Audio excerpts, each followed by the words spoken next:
Si je devais décrire mon invité en une seule phrase, je dirais ceci. Enlevez-moi tout, sauf le droit de rêver. Vous savez de qui je parle? Je ne crois pas.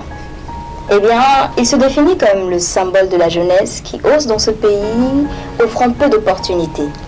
Puisqu'en 2022, il décide de partager son parcours atypique dans un livre qu'il qualifie à succès, intitulé « D'étudiant à chef d'entreprise ». Son but? Accompagner les jeunes dans leurs initiatives à but lucratif afin de leur éviter des erreurs qui lui ont fait perdre, tel qu'il le déclare, beaucoup d'argent et beaucoup de relations humaines. Cependant, entre études et financement de projets, comment a-t-il réussi à joindre les deux bouts, d'une main aussi assurée?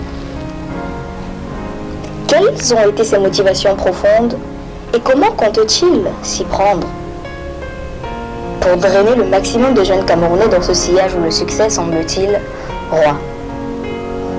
Originaire de la région de l'Ouest Cameroun, né le 4 avril 1999, M. Mekem Kene Frank est face à Paula Tengwa.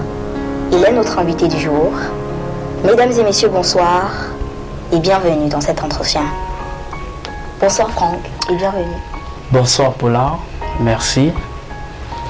Qu'est-ce que cela vous fait d'entendre votre parcours ainsi retracé? Vous vous y reconnaissez? Bon, c'est comme une voix. On a souvent l'impression, quand on écoute sa propre voix, on a l'impression que ce n'est pas notre voix. Ah, c'est assez fidèle alors? Ouais. D'accord, on est content. Mais il y a quelque chose que... Il y a juste une petite erreur là. Je suis originaire de l'Est. Donc il faut préciser. Frank Kene, originaire de l'Est. Oui, c'est ma maman qui est de l'Ouest.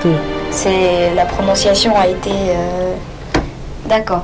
Vous êtes originaire de l'Est? Oui. Peut-être devrais-je me réjouir de vous avoir en face de ce plateau avec vos multiples occupations. Ça n'a pas été facile d'être là.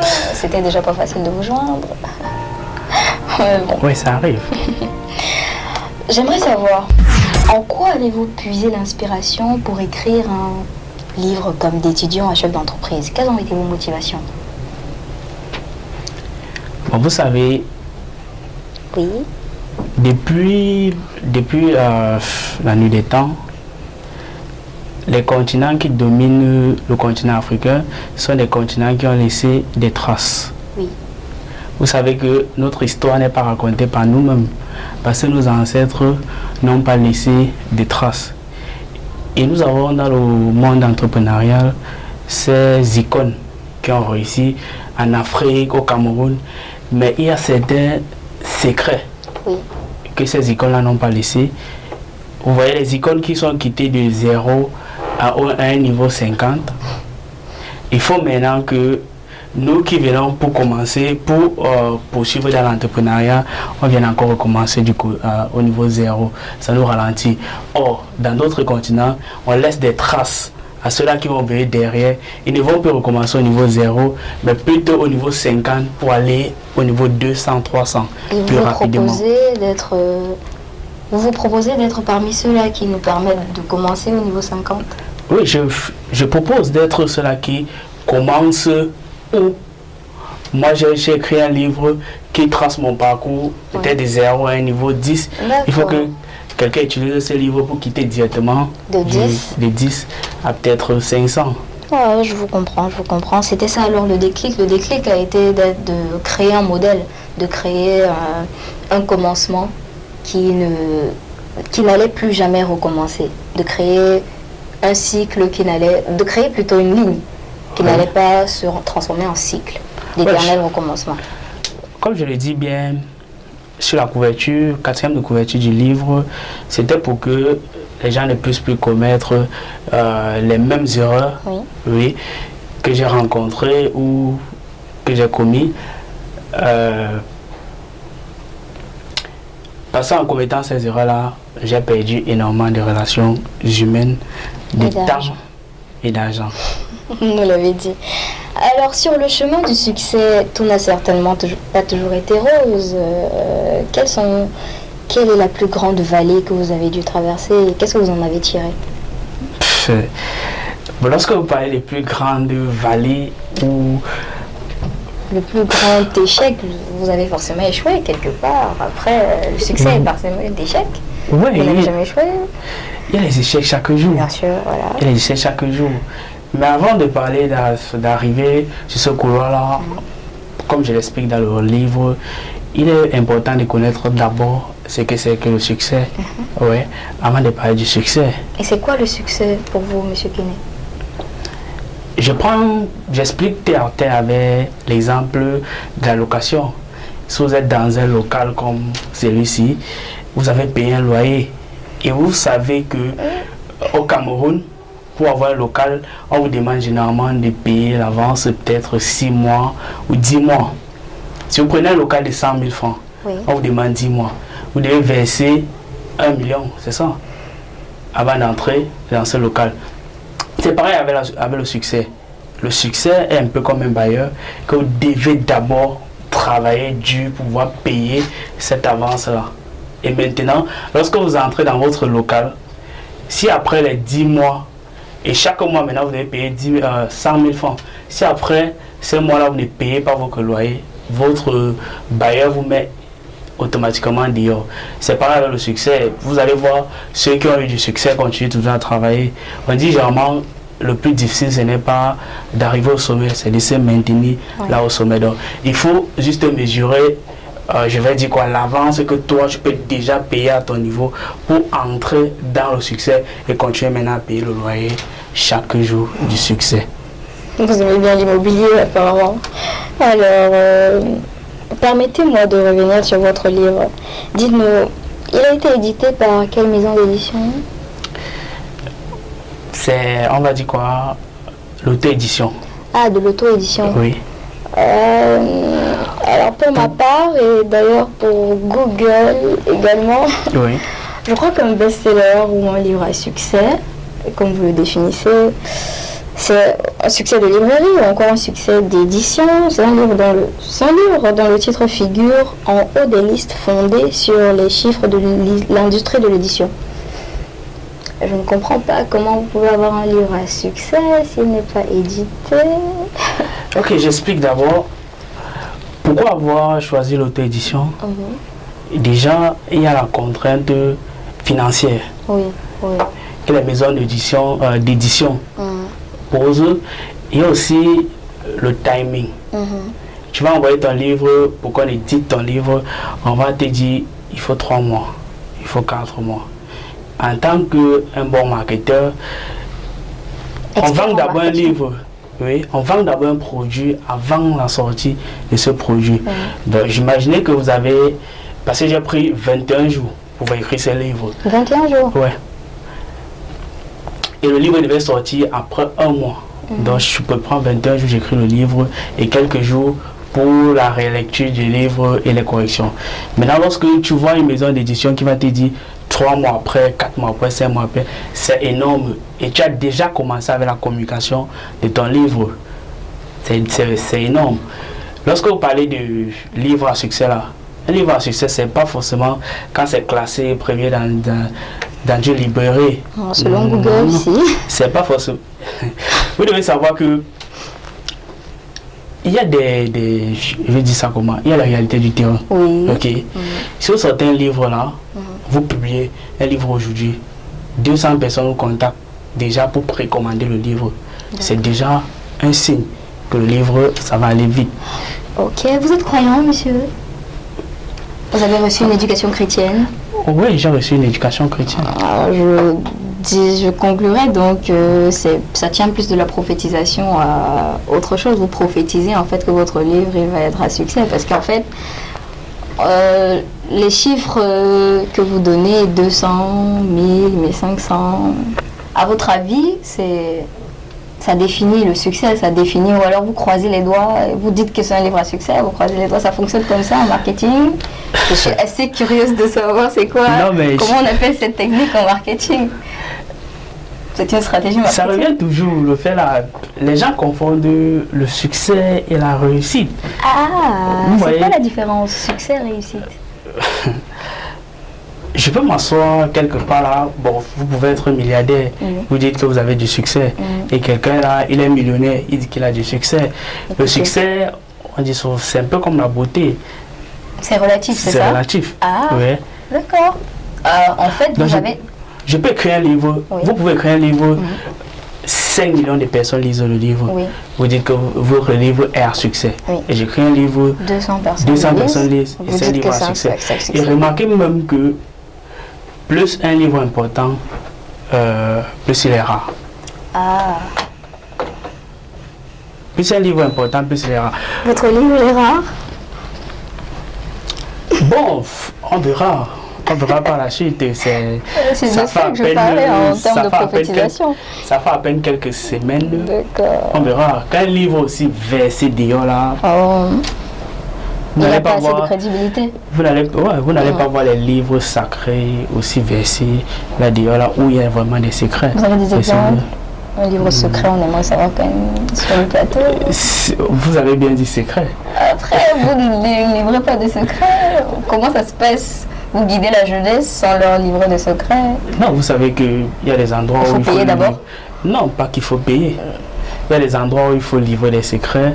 Il y a d'autres où il ne faut pas livrer certains secrets. Il y a certains secrets qu'on a besoin d'initiation pour pouvoir acquérir facilement les secrets là. Vous ne pouvez pas me dire de verser les secrets de Pythagore à un enfant de la Sylle. Mais là, on ne connaît pas la personne qui nous regarde. En tout cas, vous me le direz certainement en off. Voilà, ça plus tard. Monsieur Kene, vous débutez votre carrière sur les bancs. Ouais. C'est cela. Et vous arrivez à ériger une start-up qui se nomme Dream Startup. Dream Startup. Comment est-ce que ça fonctionne? Comment est-ce qu'elle fonctionne, votre start-up? Notre start-up, l'objectif principal?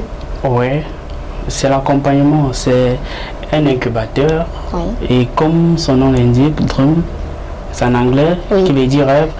C'est un incubateur pour permettre à la jeunesse africaine, camerounaise, de pouvoir réaliser leurs rêves. Et nous passons généralement par plusieurs étapes. La première étape, c'est d'abord la sensibilisation de ces jeunesses-là. Excusez-moi, la sensibilisation de ces jeunesses-là qui n'arrivent plus à rêver grand. Vous savez que la jeunesse camerounaise ne rêve plus grand? Oui, elle ne rêve plus grand.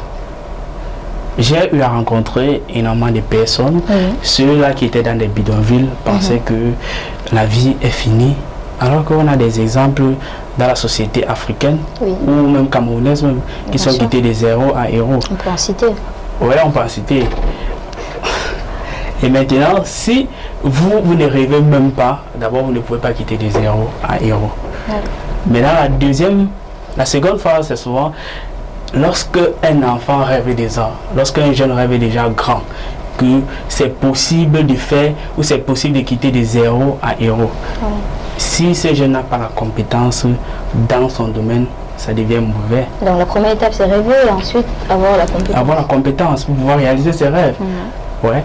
Voilà pourquoi on propose des formations. Nous sommes en partenariat avec des gens qui vont transmettre la compétence dans plusieurs domaines à ces jeunes-là. Mais après la compétence, vous avez bien rêvé que vous pouvez faire 50 hectares de bananes plantains. Vous avez la compétence en agriculture. Vous avez monté un bon projet. Il y a une phase, vous avez commencé même votre projet là avec 2 sions derrière la maison de la grand-mère. À un moment, il faut un financement pour pouvoir aller à l'échelle, c'est pas trop, plus grand. Voilà pourquoi vous allez entendre un moment que on va faire ce qu'on appelle généralement la liaison ou le carrefour entre les entrepreneurs et les investisseurs. Carrefour entre investisseurs et entrepreneurs. Entrepreneurs. Il y a énormément de gens qui ont de l'argent mais ne savent pas réellement dans quoi investir.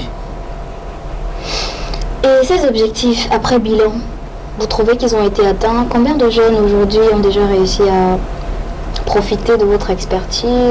Combien de jeunes ont réussi à se faire un nom, on va le dire comme ça, sous votre haut patronage?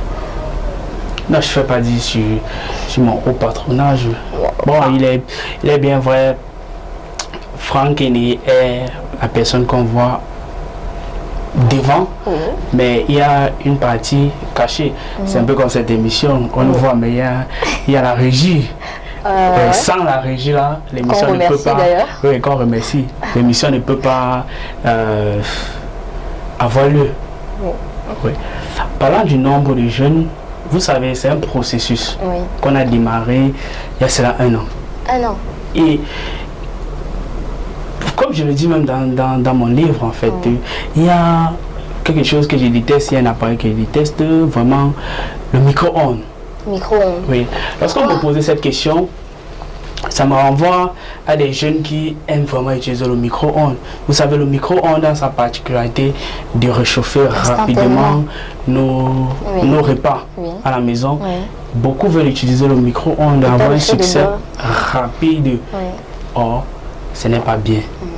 Ça fait à peine 1 an qu'on a commencé, mais on voit déjà certains jeunes qui essayent de sortir la tête de l'eau. Certains jeunes qui rêvent même déjà grand et d'autres qui sont à la phase, qui ont déjà des compétences, d'autres qui cherchent du financement déjà pour leur projet.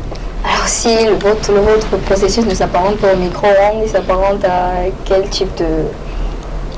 Je le dis généralement, il y a un nombre d'années. Four à charbon. Parce que ça aussi c'est toxique à un moment donné. Non, pas le four à charbon. Je le dis généralement, dans le business c'est un processus, ok. Évidemment. Et en moyenne, il faut généralement 5 ans en moyenne dans un business.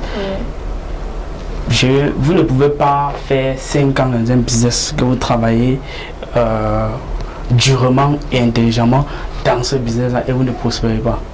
Durement et intelligemment, impossible de ne pas prospérer. Impossible de ne pas prospérer. Vous faites comment pour être un mécanicien à Douala pendant 5 ans? Vous êtes honnête, un bon mécanicien, vous travaillez durement, intelligemment, vous êtes connu et vous ne faites pas les entrées comment?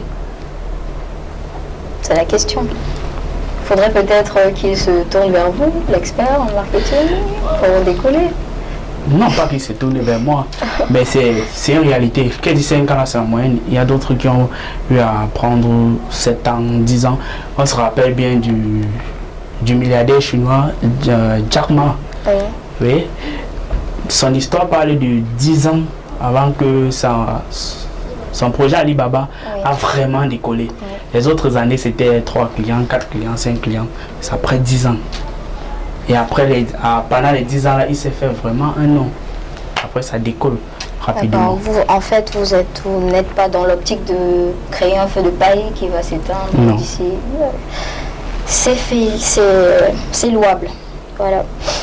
Alors, monsieur Kenney, dans notre investigation, nous avons eu à découvrir que, comme vous nous parliez tout à l'heure, derrière chaque grand homme se cachent des personnes ou alors des muses, on va plutôt le dire comme ça.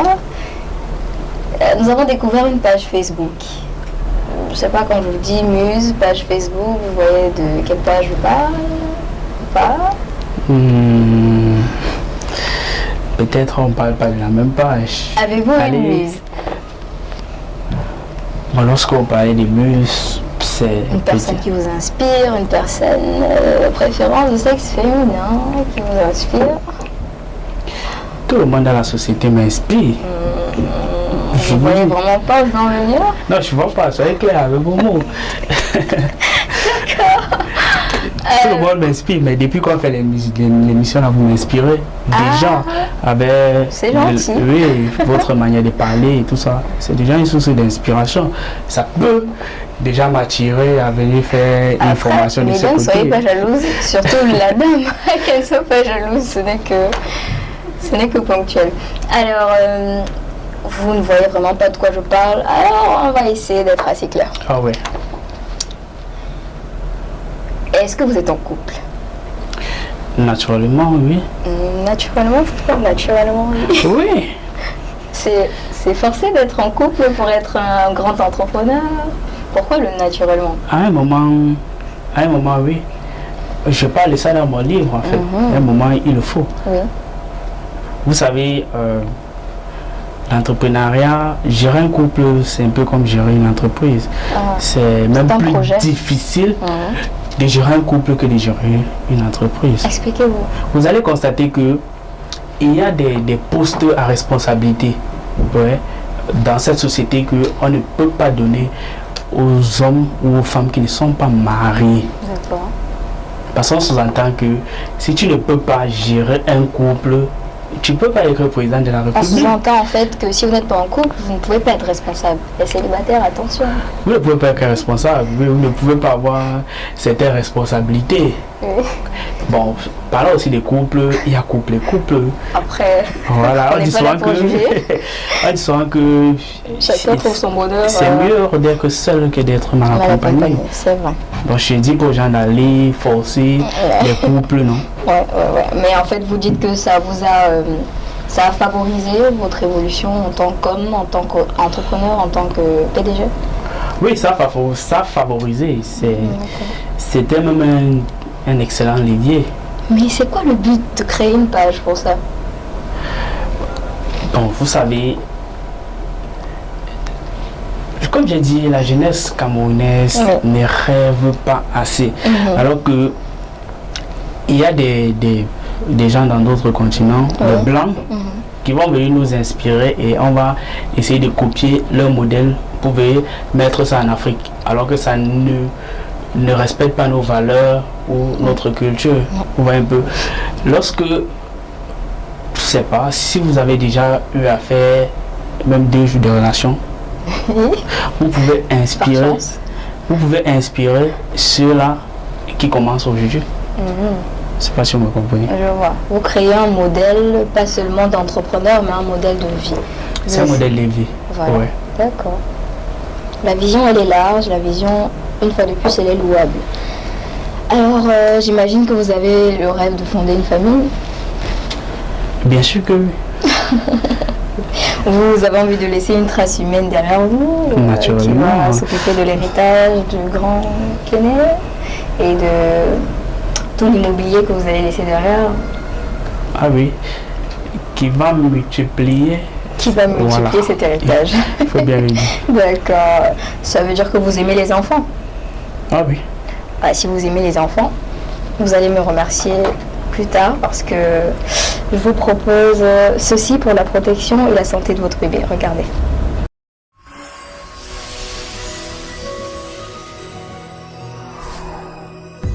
Inspiré par la tradition ancestrale et les bienfaits de la nature, l'huile de palmiste Nona, 100% naturelle et bio, a été conçue pour la protection et la santé de votre bébé. Apportez de l'éclat à vos cheveux et vos soins corporels. Nona, c'est N comme naturel, O comme onctueux, N comme nourrissant et A comme authentique. Disponible dans les pharmacies, parfumeries et supermarchés en différents grammages. Nona, le secret de la grand-mère. Alors, Monsieur Kené, j'ai fait l'expérience personnellement. Lorsqu'on vous écrit sur WhatsApp, on tombe directement sur un message qui dit, et je cite, je suis la personne idéale pour le développement rapide de votre business. Contactez-moi avant de prendre une décision marketing. Franck Kené, auteur du livre à succès d'étudiant à chef d'entreprise. Alors, est-ce que c'est voulu cet effet? Qu'est-ce que vos proches en pensent? Est-ce qu'ils trouvent que vous avez la capacité d'être un coach personnel de vie? Ils voient en vous la carrure de drainer, de l'idée? Lorsque vous parlez de proches, vous savez, on n'est pas prophète chez soi.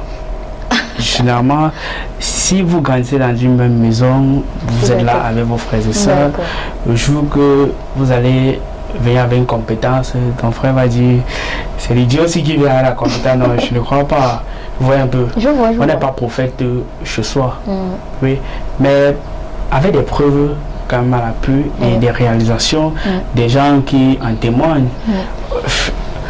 Je crois hier soir, j'en discutais encore avec ma maman qui a eu un témoignage. Une de ses camarades a commenté une publication que j'ai eu à faire.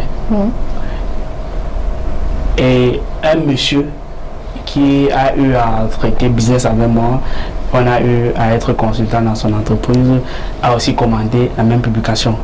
Et elle est venue voir la camarade pour lui demander, tu connais ce monsieur où? Et que non, c'est le fils de ma camarade. Il a témoigné en disant qu'il est performant, il est percutant en son jeune âge. C'est arrivé dans les oreilles de ma maman. Elle me disait ça hier soir. D'accord. Alors, ça veut dire du haut relatif, hein, de vos 23 années, vous-même, vous considérez assez apte à diriger une communauté de jeunes comme vous pour le sommet? Oui, ben, vous savez, diriger, c'est diriger avec une équipe. On ne peut pas diriger tout seul. Après, le message dit contactez-moi. Oui. Pas nous. Contactez-moi. Si vous m'avez contacté, vous avez contacté mon équipe. Ah d'accord. Et si on vous a vu, on vous a vu l'équipe. Comme si on vous a vu. Je suis ici, je comme suis quand là. on a vu Jésus, on a vu le Père. Je suis actuellement où je suis là, je suis la partie visible, voyant toute une équipe. J'ai dit ça. Et lorsque vous avez posé votre question, il y a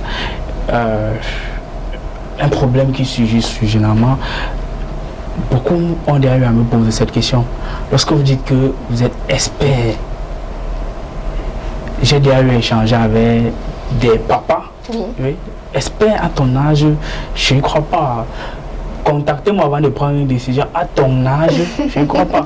On se réfère tout le temps, on vous met dans une case parce que vous n'avez que 23 ans en fait. Mais que 23 ans relativement, j'ai parlé d'un haut relatif. Ouais, est-ce qu'il y a une corrélation entre l'âge, jeunesse et incompétence? Non. Ce n'est qu'en Afrique qu'on entend des choses pareilles. En Europe, vous voyez les jeunes les jeunes qu'on les met dans une finale de Champions League. On met un gamin de 18 ans dans une finale de Champions League. C'est parce que ce gamin-là est compétent. Après, sa compétence à lui, il a 18 ans, il sait jouer, mais est-ce qu'à 18 ans, il peut apprendre à jouer? Est-ce qu'à 18 ans, il peut être coach, par exemple? Oui, à 18 ans. À 18 ans, il peut être coach. On voit des enfants qui sont coachs. On voit des enfants qui sont coachs en Europe. Et qui, pourquoi pas en Afrique? Pourquoi on doit attendre 50 ans pour être coach? Mais aussi là, je suis plus consultant. Oui. Ouais. Lorsqu'on dit coach, on a l'impression, comme ce qui se passe généralement sur les réseaux sociaux, coach en ceci, coach en cela, non? Ok. Et qu'est-ce que vous pensez justement de cette nouvelle dynamique? Ça veut dire des influenceurs qui naissent, des coachs de vie. Vous n'y croyez pas? Vous ne croyez pas que quelqu'un peut être coach de vie? Qu'est-ce que vous pensez de ceux qui pensent, de ceux qui ont cette pensée-là, qu'un coach de vie, en fait, c'est aussi fake qu'un faux pasteur? Ça, c'est mal pensé. C'est mal pensé. Oui, c'est ça qui nous retient encore derrière là. Ça fait quelque temps là, je suis tombé sur une publication d'une dame vraiment que je respecte. Ouais, bon, on va peut-être je respectais. Oui, on va taire le nom. Ouais, puisqu'il disait, il n'y a pas, d'après cette publication là, le respect un peu aller au champ, comme on le dit au quartier. Il n'y a pas de bénéfice du doute qu'on lui accorde. Non, et après j'ai quand même laissé un message là-bas que je suis sûr que c'est ton community manager qui écrit ça sans ta permission. La dame disait que les KJ de photos et tout ça ont bâti des entreprises. Ça a été dans les écoles de leadership, qu'on nous arrête les histoires, qu'on dit école de leadership, là c'est de l'ANAP. Ce sont les mentalités comme ça qui nous retiennent derrière. Vous allez voir aux États-Unis, il y a l'école pour telle chose. Et ces enfants qu'on les met dans les écoles de leadership, après viennent en Afrique, ils deviennent des leaders devant nous. L'école du leadership a sa place. Côte de vie a sa place. code de X, Y, ça place. Il y a des gens qui ont besoin, il y a des gens qui ne savent pas gérer. Mais comment différencier le vrai du faux? Comment est-ce que vous pouvez, par exemple, vous nous rassurer, vous? Comment est-ce que vous pouvez rassurer un jeune qui nous écoute que vous êtes cette voix, que vous êtes le coach de vie? Vous êtes d'accord avec moi que les coachs de vie, ils en naissent et parfois, ils ne savent pas trop ce qu'ils disent. Par exemple, cette dame que vous respectiez, et si un coach de vie, à un moment donné, dérapait comme ça et entraînait avec lui toute une communauté, comment vous nous rassurez que vous ne serez pas de ce genre? Vous savez quand même... Qu'on ne perdra pas le respect qu'on a pour vous.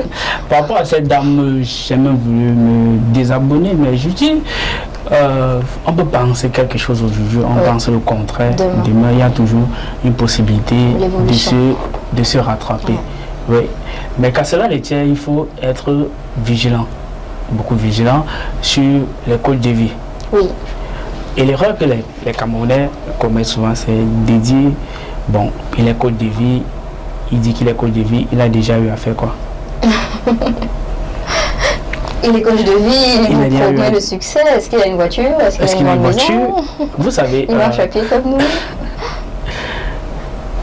Est-ce que nos enseignants qui nous ont appris telle chose étaient déjà à ce niveau-là? Je peux connaître quelque chose, dès que je vous transmets ça, vous multipliez ça fois 4, quelque chose que moi je n'ai pas pu.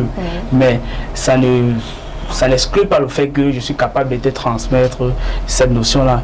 Je peux te former en marketing digital, tu deviens expert. D'ailleurs, même on dit l'élève doit dépasser le maître pour la preuve de la réussite. Vraiment, c'est quand l'élève dépasse le maître. Jamais, il y a des Camerounais qui disent tu ne peux pas m'apprendre à faire le million si tu n'as jamais fait le million. C'est comme le marabout qui est pauvre et qui dit promet la richesse. Ça peut aussi être une erreur des Camerounais. Donc quelqu'un peut détenir certains secrets ou quelqu'un peut détenir une formule ou une partie de ta formule. Dès que tu prends ça, tu ajoutes à une autre chose, ça te rend multimillionnaire. La personne est toujours peut-être dans la pauvreté, mais il a quand même participé. Je vois. Nous comprenons. Mais ne pensez-vous pas qu'au lieu de conseils, de coach, de messages de motivation, yes, you can, la jeunesse en réalité a plutôt besoin de financement? Je ne sais pas, est-ce que vous faites partie de ceux-là qui pensent qu'on peut créer une entreprise à partir de 0 francs? Je vois souvent ça sur la toile et je m'en exclame. Comment ça, à partir de 0 francs, je crée une entreprise? Ça se passe comment? Est-ce que vous, ça a fonctionné pour vous de vous dire, de vous lever le matin et dire yes, I can, je peux le faire? C'est pour ça que vous êtes là sur le plateau, parce que ça a commencé par des messages de motivation, ou alors est-ce qu'il y a eu un financement? Est-ce que votre famille vous a soutenu? Est-ce que les externes vous ont soutenu? J'aimerais juste savoir si votre modèle est assez calcable, assez universel pour tous. Parce qu'il y a des gens qui quittent vraiment de zéro, mais de zéro et qui veulent devenir héros. Est-ce que votre modèle en tant que coach, en tant qu'expert est assez universel? Est-ce que sans financement avec? C'est possible. Oui. Comment? Je suis même la preuve. Vous avez créé une entreprise à partir de zéro? C'est possible de partir de zéro et d'arriver à un niveau vraiment qui n'est plus zéro. Tellement héros, de bâtir une entreprise sans financement. Vous savez, les grands projets, c'est lui qui a créé l'avion ou c'est lui qui a créé le bateau. Je ne sais pas, lever un matin et dire aux gens, donnez-moi l'argent, je n'ai pas créé le bateau. Vous voyez, il a d'abord fait un prototype, une maquette. On a vu ce qu'il a eu à faire. Maintenant, on peut injecter de l'argent. On a injecté de l'argent pour qu'il puisse vraiment faire son bateau. Et c'est l'erreur que les jeunes n'arrivent pas à éviter. Pour mon expérience, mon entreprise démarre dans ma chambre avec mon téléphone portable et ma connexion internet. C'est un peu l'histoire du garage. L'histoire du garage, les garages qu'on a l'habitude d'entendre là. Bon, ça peut être pareil, mais ma part c'est dans ma chambre, ma connexion internet. j'étais sur un plateau, la dernière fois, on me disait quand même le téléphone là, c'est déjà un financement. Mais non, si vous utilisez un téléphone pendant un an pour juste liker les publications des influenceurs, regardez les directs par-ci, connectez-vous, et là, des utilités qui ne vont pas forcément vous servir, vous utilisez votre connexion internet pour chatter avec des amis qui ne vous rapportent rien. Là, c'est inutile. J'ai juste transformé, pour mon cas, transformé parce que je mettais déjà ma connexion internet par mois. J'avais déjà un téléphone j'avais déjà fait 2 ans à peu près avec ce téléphone-là. Donc, j'ai juste cherché comment je pouvais rentabiliser cette manière-là. J'ai commencé par là. Et après, à un niveau, il faut vraiment du financement pour pouvoir passer ce cap-là. Et le financement, le premier financement pour votre projet, c'est d'abord vous-même. Vous cherchez. Je le dis dans mon livre en fait. Vous pouvez avoir un projet, ok, et qu'il vous faut 1 million pour arriver à un niveau vraiment considérable de ce projet. Et quand vous n'avez rien, démarrez le projet, allez chercher des activités qui vont vous donner du financement. On appelle ça les activités qui vont pomper le sang chaque jour, la trésorerie chaque jour. Activités, pour maintenant financer ce projet-là. Les activités qui ont besoin de financement, ou alors même si c'est trouver un emploi, c'est pas facile à trouver l'emploi. Non mais c'est pas censé être facile déjà. Regardez un peu, un entrepreneur, quelqu'un qui veut vraiment entreprendre, qui veut réussir, c'est cette personne-là qui a beaucoup de compétences quand même dans plusieurs domaines. Si je prends la compétence de voix off, une personne qui a une compétence de voix off, maintenant qui veut faire dans l'agriculture, a besoin d'1 million pour commencer son activité agricole, va se mettre sa compétence de voix off, va vendre sa voix pour telle publicité ou un reportage. Ça veut dire que vous préconisez à chaque jeune de faire un diagnostic déjà de toutes ses compétences et des compétences qu'il pourrait vendre afin de financer X ou Y projet. X ou Y projet. Vous croyez en la multipotentialité. Vous ne croyez pas qu'un être humain peut avoir un seul potentiel? Non, mais c'est... Dans une entreprise, ça ne se fait pas. Vous ne pouvez pas diriger une entreprise si vous avez un seul potentiel. J'ai carrément un oncle qui me disait il est préférable un homme qui connaît un peu de tout qu'un homme qui connaît toutes les choses. En passant, j'étais à une conférence où il y avait un représentant qui gère les entreprises. Je crois actuellement il est le 2e homme le plus riche du Cameroun. Il disait ceci, qu'il y a à peine 2 semaines, il allait dans un garage pour se faire former. Donc, un patron d'un groupe qui vaut les milliards, il allait dans un garage pour se former. Pourquoi? Parce qu'il avait remarqué que ces chauffeurs camions, à chaque fois, on venait avec les rapports. Telle pièce manque dans la voiture, telle pièce est gâtée. Le carburant ne suffit pas pour faire peut-être garounder doigt là. Et il allait au garage pour s'asseoir et comprendre réellement. Vous comprenez donc qu'il y a certaines tâches que vous ne pouvez pas bien déléguer si vous n'avez pas la compétence. Vous ne pouvez, ce n'est pas obligé d'être expert dans tous les domaines, mais quand même connaître le minimum. Comment vous allez juger votre expert financier si vous ne connaissez rien de la finance ou bien de la comptabilité? Vous ne pouvez pas juger son travail. À la maison, quand maman dit que l'assiette-ci est mal lavée, c'est parce qu'elle connaît l'assiette propre, elle connaît comment laver l'assiette, et puis te dit l'assiette est mal lavée, recommence. D'accord. Si vous êtes d'accord avec le fait qu'on peut partir de 0 francs, je précise. On peut partir de 0 francs. Voilà, vous n'êtes donc pas de ceux qui disent, comme sur la toile récemment, que Gamer, avant de tout laisser à Dieu, comme il dira, n'oublie pas que ses parents sont riches. Oui, j'ai eu à voir ça. Et vous n'êtes pas d'accord? J'ai eu à voir ça. Ça n'a rien à voir avec la richesse des parents. J'ai rebondi même sur une publication pareille, quelqu'un a mis un statut. J'ai dit, il est bien vrai, les parents de Indira sont riches, mais c'est pas la richesse de son parent qui lui donne ce talent-là. Si elle-même ne travaille pas, à un moment, c'est pas l'argent qui va changer ta voix. D'accord.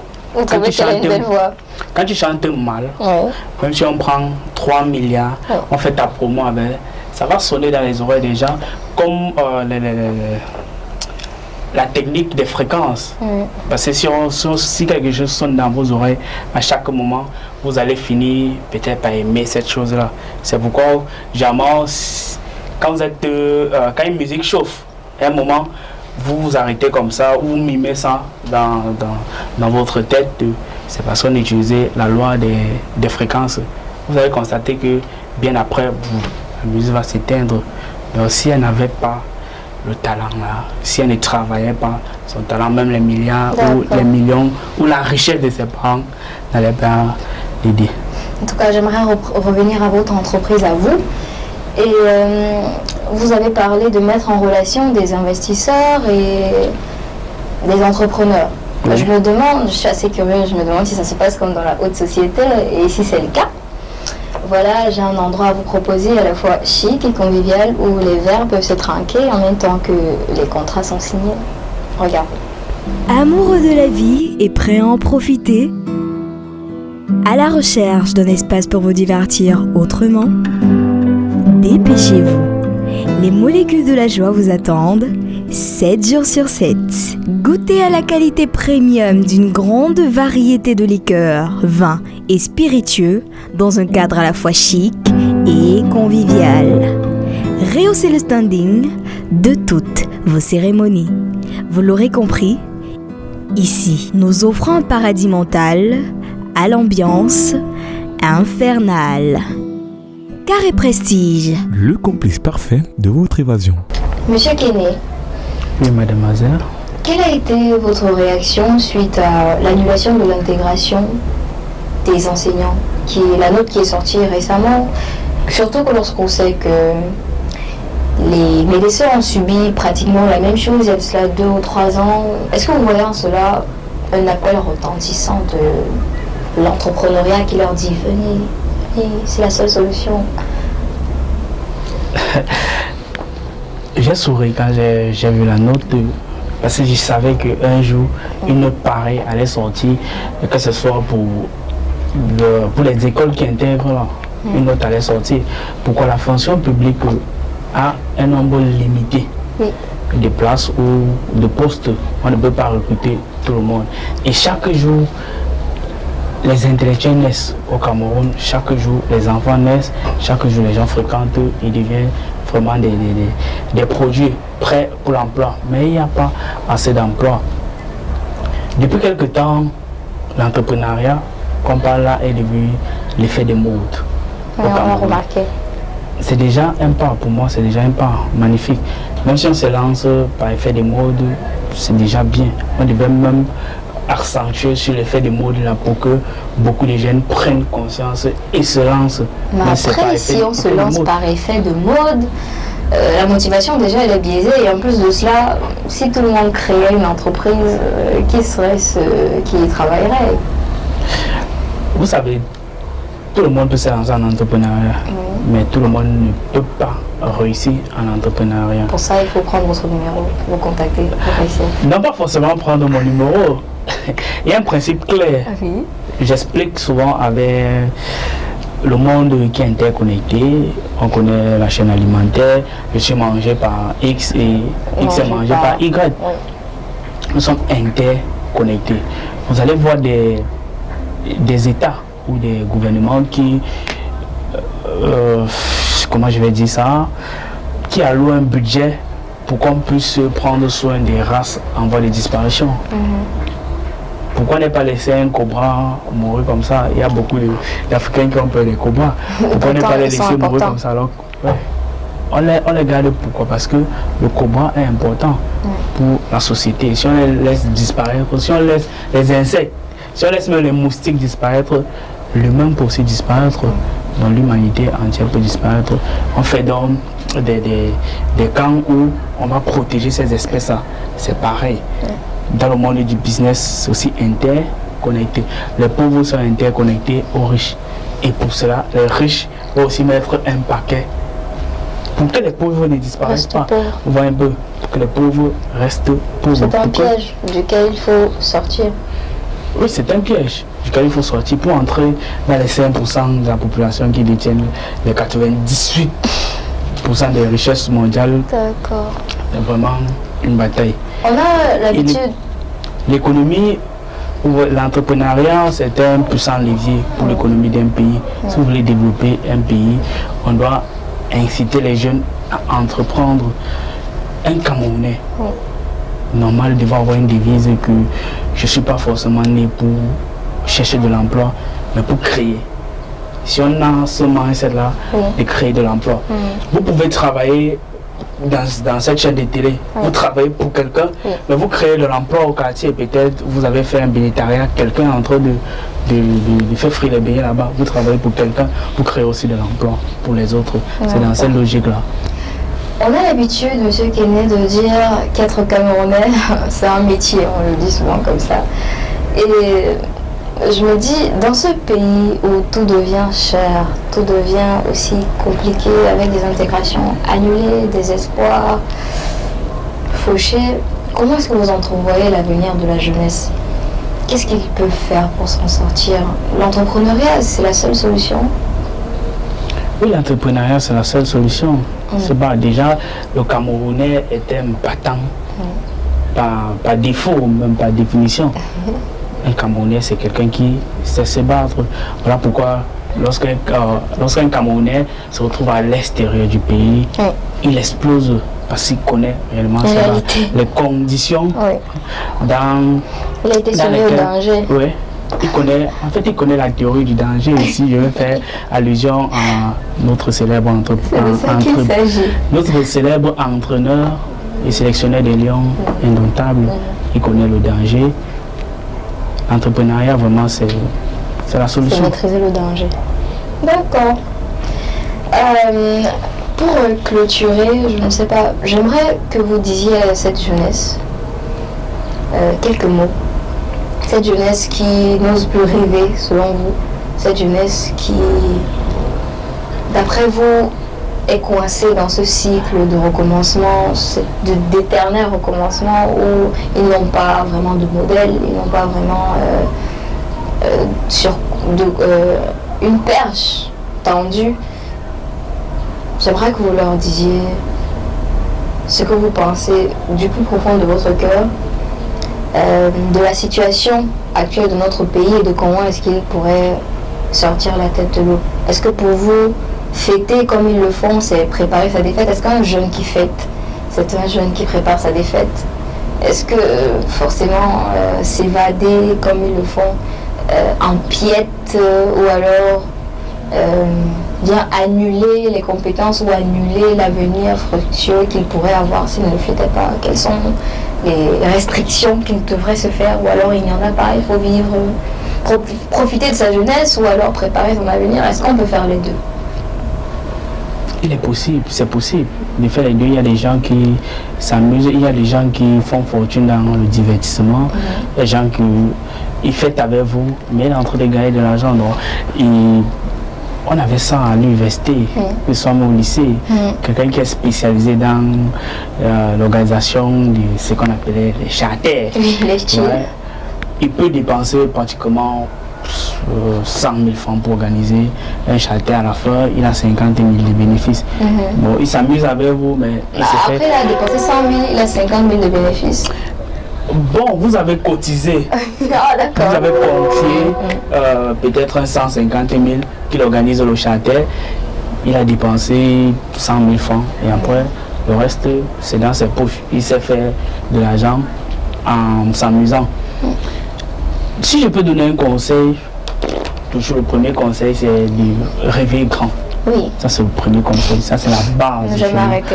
Voilà pourquoi je dis souvent, enlevez-moi tout, sauf le droit de rêver. Vous ne rêvez pas. Quelqu'un qui ne rêve pas, c'est une personne morte. Oui. Ouais. La seconde des choses que je peux donner comme conseil, c'est le processus pour pouvoir réaliser ses rêves. Lorsque vous avez un rêve, vous devez scinder votre rêve en objectifs. Oui, et parmi dans les grands objectifs, vous devez aussi avoir les petits objectifs. Mais avant même de scinder ce rêve-là, vous devez visualiser votre rêve.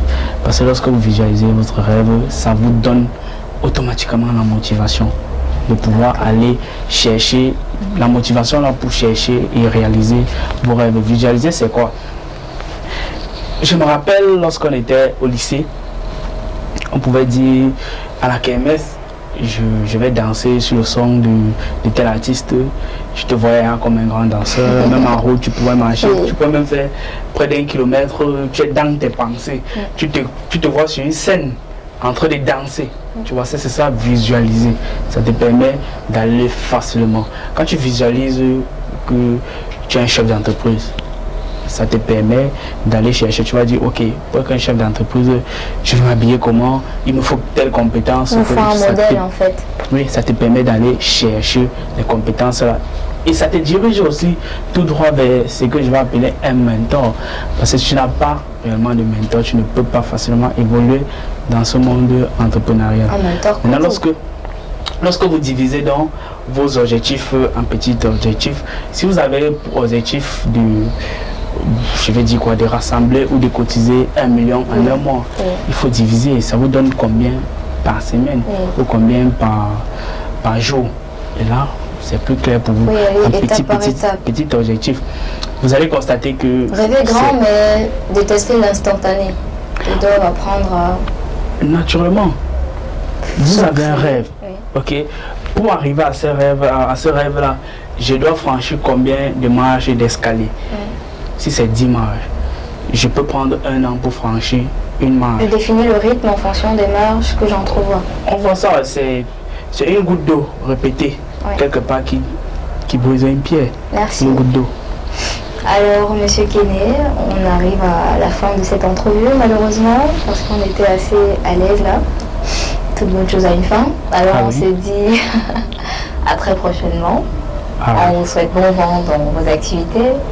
Et à vous, chers téléspectateurs, on se dit à très bientôt, cette fois-là avec un autre invité. Mais avant cela, vous pouvez retrouver en intégralité ce programme, cet entretien, en replay sur nos différentes plateformes YouTube, Facebook. Abonnez-vous, likez et surtout partagez.